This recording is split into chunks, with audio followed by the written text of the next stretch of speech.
Winds of change के इस नई एपिसोड में आप सब लोगों का स्वागत है।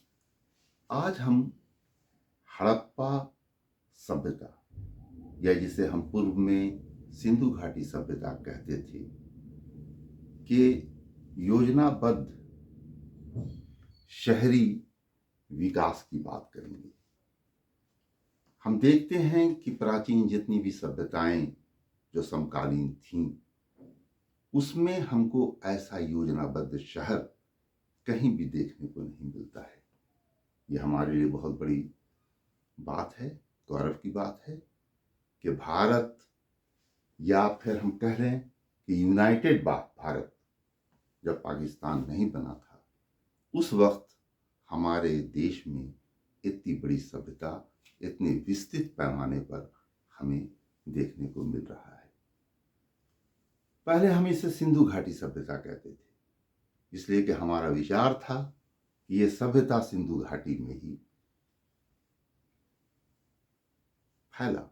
लेकिन बाद में जब हम देखने लगे कि इसका क्षेत्र तो बढ़ता ही जा रहा है, ये तो पाकिस्तान के सिंध, पंजाब से होता हुआ, भारत के पंजाब, हरियाणा से होता हुआ राजस्थान, गुजरात और पश्चिमी उत्तर प्रदेश तक फैला हुआ था, जिसमें अब तक 2600 स्थल हमको ऐसे मिले हैं जहां इसके चिन्ह प्राप्त हो सकते हैं। बहुत सारे स्थलों की खुदाई हो चुकी है।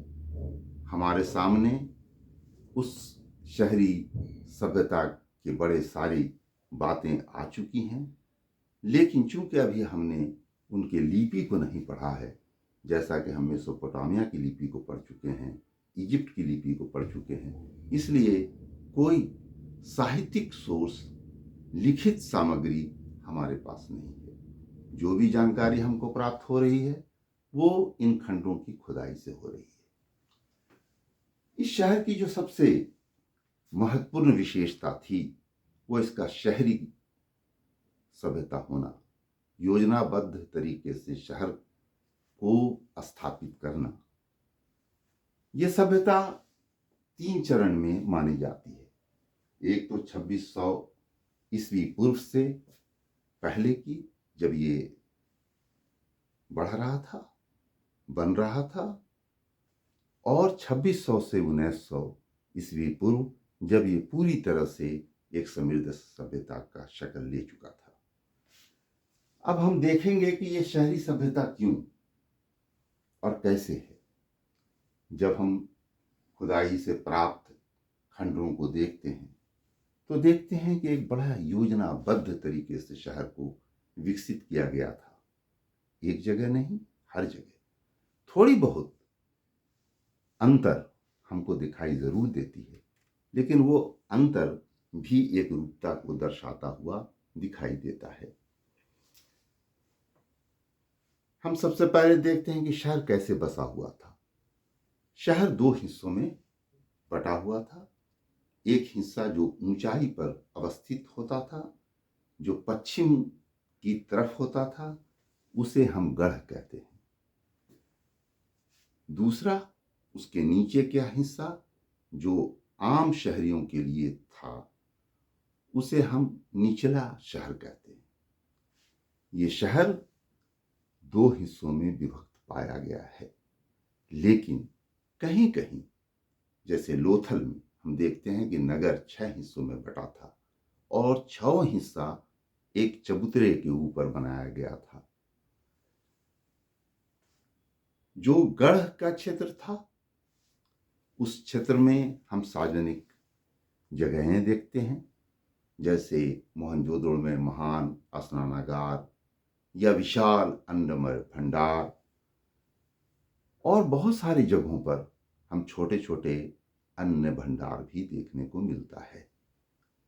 कोई ऐसा स्ट्रक्चर नहीं हमको प्राप्त हुआ है जिससे ये समझ में आए कि यहाँ किसी राजा का शासन हुआ करता था या पुरोहित वर्ग यहाँ के शासक थे। जो कुछ भी देखने को मिलता है उससे ये स्पष्ट होता है कि ये व्यवसायियों का कोई संगठन यहाँ प्रशासन करता था। अगर हम यहाँ के मकानों को देखते हैं तो देखते हैं कि 1 मंजिला मकान, 2 मंजिला मकान और कहीं कहीं 3 मंजिला मकान भी हमको प्राप्त हुआ है।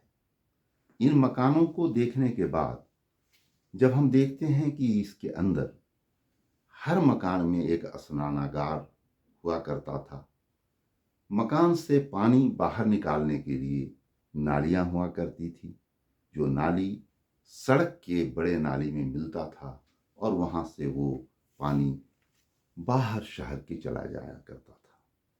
तो हमको लगता है कि कितना व्यवस्थित और कितना योजनाबद्ध शहर बसा हुआ था। जब हम सड़कों को देखते हैं तो देखते हैं कि 10 मीटर चौड़ा सड़क भी हमको प्राप्त हुआ है। चौड़ी चौड़ी सड़कें जो एक चेस की तरह व्यवस्थित थी, एक सड़क दूसरे सड़क को काटती थी और समकोण बनाती हुई एक चौराहे का निर्माण करती थी।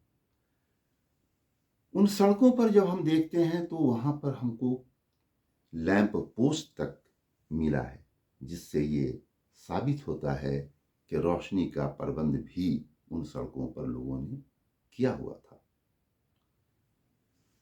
हम जानते हैं कि हमारे देश में पवित्र स्नान की एक परंपरा पुरानी चली आ रही है। शायद मोहनजोदड़ो का जो महान स्नानागार है, जिसमें पानी लाने की व्यवस्था थी कुएं से और फिर वहां से जल को बाहर निकालने की व्यवस्था थी, वो शायद उसी समय से हमारे परंपरा का एक हिस्सा बना हुआ है। सड़क और नाली को जब हम देखते हैं तो देखते हैं कि किसी भी समकालीन सभ्यता में पक्की ईंटों का उतना इस्तेमाल नहीं हुआ है जितना कि हमारे इस सभ्यता में हुआ है। ईंट भी बहुत ही अनुपात में बनाई जाती थी, 1, 2, 4 जो मकान में लगाए जाते थे, 7, 14, 28 और एक और आकार था 10, 20 और 40। इसका इस्तेमाल किलाबंदी के लिए किया जाता था। फिर भी जब हम सब स्थलों को देखते हैं तो देखते हैं कि कालीबंगन में मोहनजोदड़ो की तरह कोई योजनाबद्ध शहर नहीं था और न ही जल निकासी की उतनी उत्तम प्रबंध थी। चानुदड़ों में भी दीवारों से घिरा कोई स्ट्रक्चर हमको ढांचा नहीं मिलता। चानुदड़ो एक जो मोहनजोदड़ो के आसपास है, वहां पर वो एकमात्र नगर ऐसा था जहां गढ़ नहीं मिला है। रोपड़ में हम देखते हैं कि पक्की ईंटों के साथ पत्थर और मिट्टी का भी इस्तेमाल हुआ है, लेकिन मिस्र से अगर तुलना करें तो वहां पर पत्थरों का इस्तेमाल अधिक हुआ है।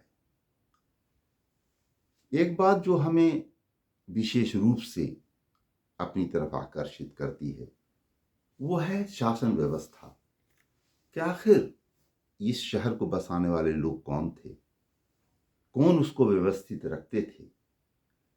तो हमें कोई राजमहल नहीं मिला, हमें कोई मंदिर भी नहीं मिला कि हम ये समझ सकें कि इसको चलाने वाले या तो कोई राजा थे या कोई पुरोहित वर्ग था। स्पष्ट है कि विदेश में उस समय जो सभ्यताएं थीं, उन सभ्यताओं से हमारा व्यापार था।